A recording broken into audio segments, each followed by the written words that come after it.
Hi guys, I just got a massive box from Call Beauty, so let's do a haul.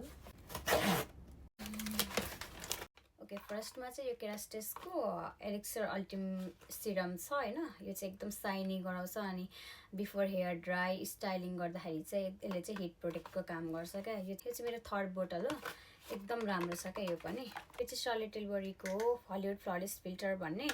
यो चाहिँ मैले पहिल्यैबाट try गर्न मन लागेको थियो। मेरो चाहिँ ओइली स्किन भएको भएर चाहिँ मलाई चाहिँ एक्नीको प्रब्लम हुन्छ कि भन्ने लागेको थियो, तर अहिले चाहिँ त्यस्तो ओइली छैन कि मेरो फेस, सो एकचोटि ट्राई चाहिँ गर्नुपर्छ भन्ने लागेर चाहिँ मैले किनेको। यो चाहिँ सेड नम्बर 3 हो कि, यो चाहिँ सेड नम्बर 3 फेयरवाला हो। यस्तो छ। अर्को छ, यो पनि चार्लोट टिलबरी ब्रान्डकै हो। यो चाहिँ air brush flawless setting spray हो। मेरो चाहिँ म्याकको युज गर्थेँ अनि पछि चाहिँ यो ट्राई गर्न मन लाग्यो कि एकदम यसको पनि राम्रो रिभ्यू देखिरहेको थियो नि त। सो यसले चाहिँ कति 6 आवर्स 7 आवर्स कतिसम्म सेट गर्छ भनेर भनेको थियो नि त, अनि लङ लास्ट गर्छ मेकअपलाई भनेर। सो हेरौँ कस्तो हुन्छ होइन, युज गरेपछि बल्ल थाहा हुने हो। सो मैले चाहिँ कल ब्युटीबाट किनेको चाहिँ यति नै हो।